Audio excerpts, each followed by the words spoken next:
Okay, this is the Professor, CBMD PhD, and today's Thursday, August 31st, 1923. It is 3:42 and 8 seconds, AM Eastern Standard Time, and today's research, immunotherapy. So let's hop to it here. New approach to non-genetic T-cell-based immunotherapy. Date August 23rd, 1923. Source, Wiley. Immunotherapy for cancer aim to induce the immune system to combat cancer cells more effectively.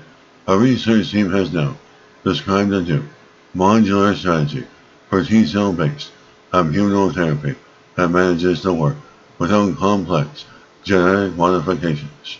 Modulation of a cell-cell communications through an ingenious regulatory circuit using various small, specially folded DNA molecules, aptamers, causes cancer cells to directly activate their mortal enemies, T cells.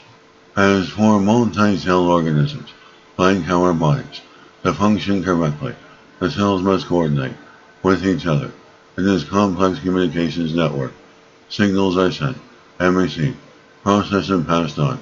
The regulation of specific membrane receptors that bind the signal molecules play an important role in this process.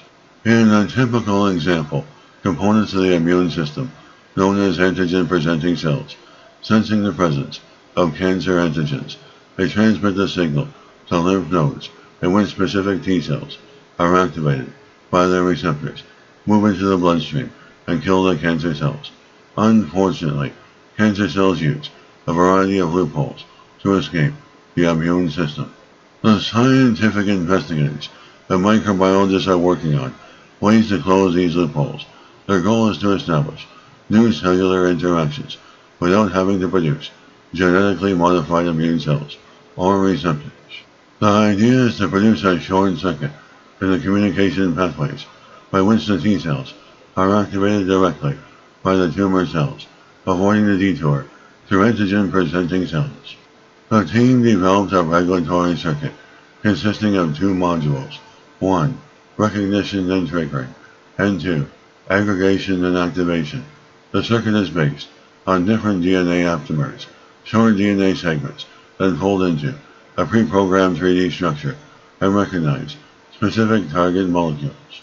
The DNA from Module 1 is initially inactive but partially paired into a double strand.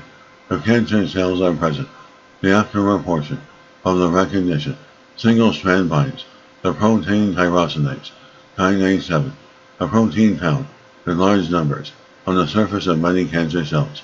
This splits the DNA double strand, releasing the triggering strand, which triggers Module 2.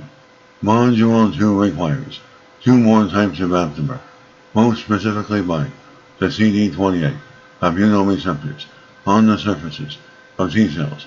CD28 is a co-stimulator in the activation of T cells. This triggering strand binds to an additional loop on a type 1 aptamer. The loop opens and the newly released end binds to a type 2 aptamer, which then binds another type 1 aptamer, and so on. Hybridization. This results in a double strand in the bound CD28 receptors aggregate, triggering a single cascade that massively amplifies the activation of T cells. In this way, short-circuited cell communication causes cancer cells to very effectively directly induce T cells to kill them. And this is the Professor of Microbiology, Bioinformatics, Pathophysiology, and Leader of Research. This video was created for educational purposes only. Hope you enjoy listening. Until next time, have a great day.